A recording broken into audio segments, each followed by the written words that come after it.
Hi everyone, my name is Ben Cooke. I'm a senior lecturer at RMIT University,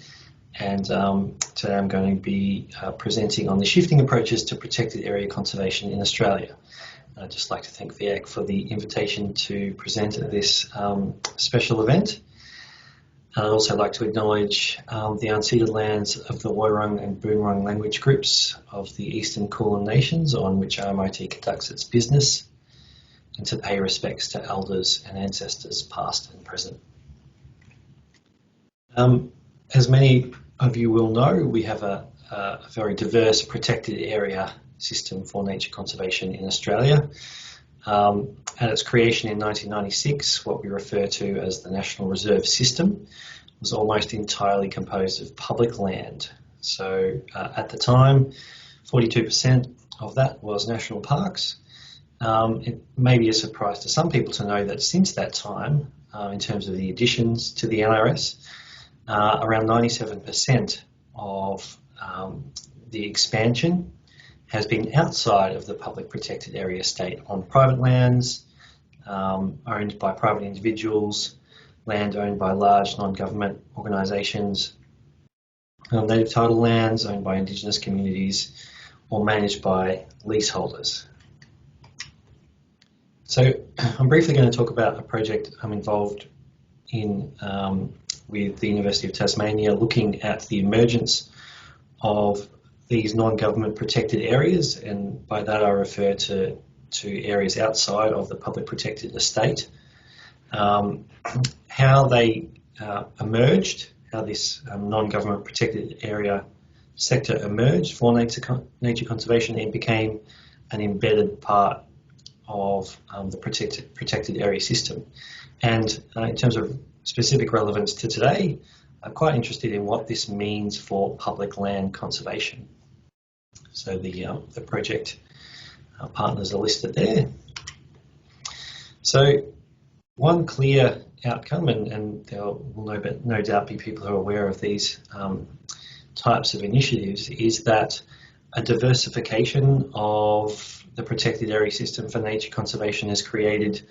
a range of different opportunities for creative partnerships.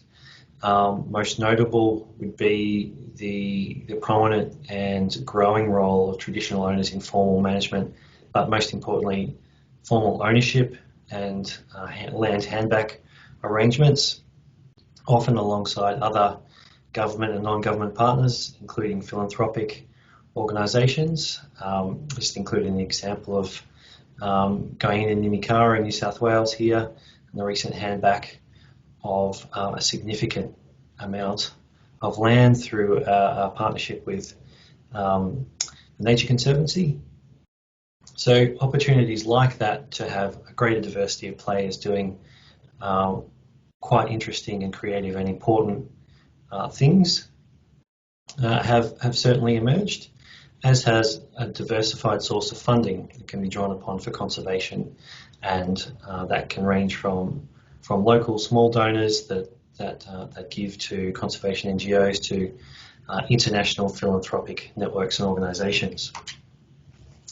One perhaps concern that this does raise, though, and we've discovered this through some of our interviews with key players in the rise of the non-government protected area system, is the potential for private land to be seen as an alternative to the public land estate, and the risk of increased divestment of public funding and public expenditure and public interest in doing conservation on public lands and having publicly accountable agencies doing that type of work. And we have seen examples already, which I guess leads on from that point, of having a very active private land conservation sector whereby governments can point to the gains that have been achieved in those areas and claim those outcomes as part of broader efforts for contributing to protected area conservation, especially in examples where governments are coming under fire for a lack of investment.